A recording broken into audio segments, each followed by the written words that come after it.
Customers will dart to your competitor if you display the slightest hint of instability. It also gives the client an opportunity to take advantage of the situation and force a reduction in costs. What line of business are you exactly into? When it comes to building a relationship with a prospective client, do your homework in advance. The worst mistake you can make is being unsure of your business acquaintance's nature of work and the extent of his business.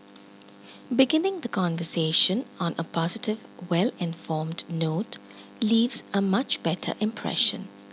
From my research, I understand you are into financial consulting. Tell me more. We will put our A team on your project. You might say this with good intentions, but it sends a very negative signal across, which indicates that the other employees in your firm comprise of only the second grade B team. Instead, you can tell your client, our entire company is made up of the most competitive professionals in the industry. I have handpicked specific team members who have a vast experience in catering to projects such as yours. I am sorry, but the word but gets interpreted by your client as I won't make the effort. The word but signals I give up. Instead, use the word and. For example, I'm sorry, and here are the resolutions I have come up with. Another phrase you should consciously avoid is I guess. How to make a meaningful conversation during conferences and one-on-one discussions. Conferences and trade shows provide an ideal setting for strategic networking. With a little preparation and observance of some basic rules of social etiquette, socializing at the event can help you build valuable connections that are as important as being a part of the main event itself and can pay great dividends. American industrialist John D. Rockefeller once said, a friendship founded on business is better than a business founded on friendship. Nowhere is this more valuable and applicable than when we attend social events at conferences and trade shows.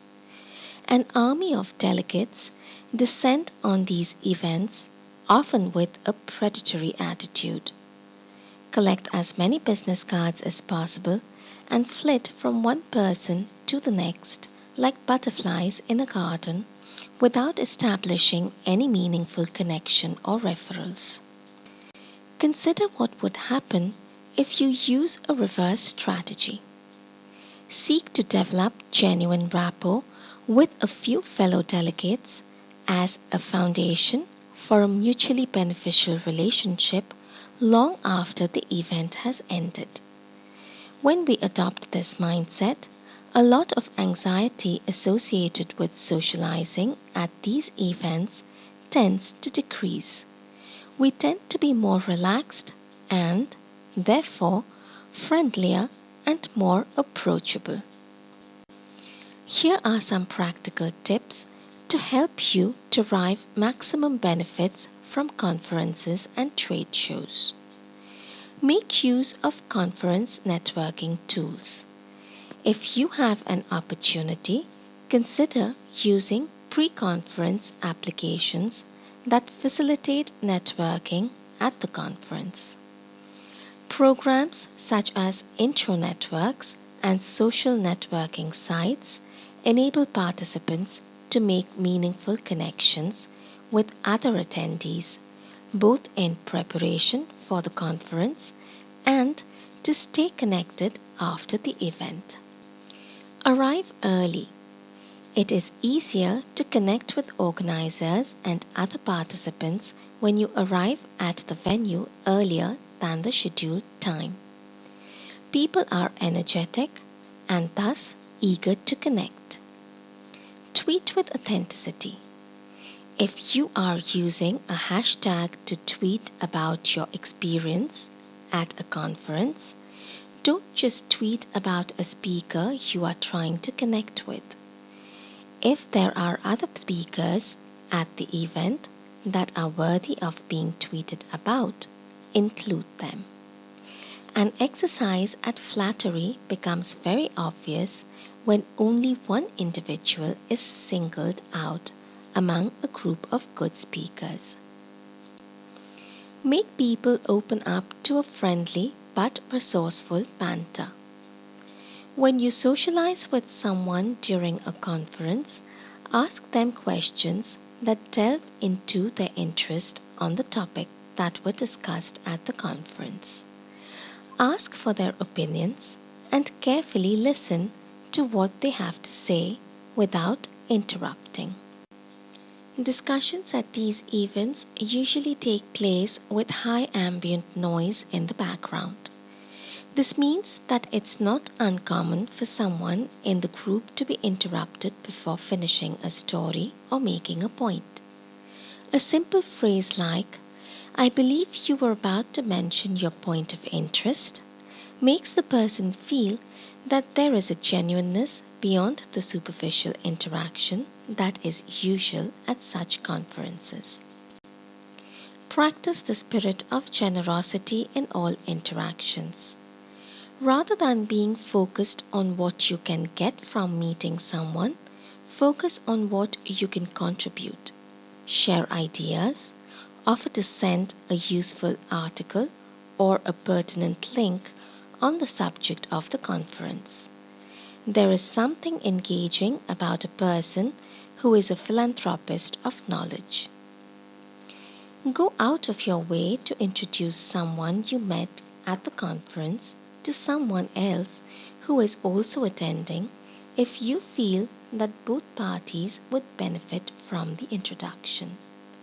People remember these gestures of goodwill, which help establish trust and credibility. Sit separately from office colleagues or friends. If you attend a conference with someone you know, it makes sense to sit separately during the event so that you can meet new people.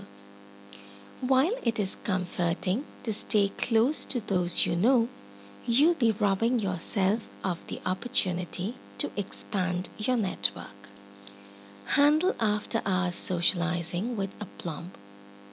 Many of the connections and deals often occur after hours in an informal environment over drinks or dinner. These guidelines will help you glide through this important phase like a pro. For example, if you are the one sending out the dinner invitations, it is acceptable for you to suggest a location that fits your budget. Limit the number of those you invite to 6. Any more, and it becomes too crowded and impersonal for any meaningful connection. Any less, and it could be tedious. Limit your alcohol intake to 1 drink before dinner and 1 during dinner. Order food that is not messy to eat, such as spaghetti. It is not a bad idea to eat a power bar before the dinner so that you can be more focused on the discussion rather than the food. If you must talk about business, don't introduce the subject until dessert. Better still, if it is feasible, keep the entire discussion on a social level, focusing on getting to know your prospective clients or business partners on a human level. Follow up after the event with an invitation to discuss business. Refine the art of inviting. Consider as well that it is not always appropriate to invite someone to lunch or dinner, but it is safe to invite them to join you for coffee. In his blog post, Never Ask a Busy Person to Lunch, Here's Why, venture capitalist Mark Suster calls business lunches and dinners time sucks. He advises professionals to keep the following parameters in mind: the person whom you're meeting, the appropriate levels, the likely business of the person, how well you know them, and whether it's appropriate to even ask them to join you for lunch or dinner.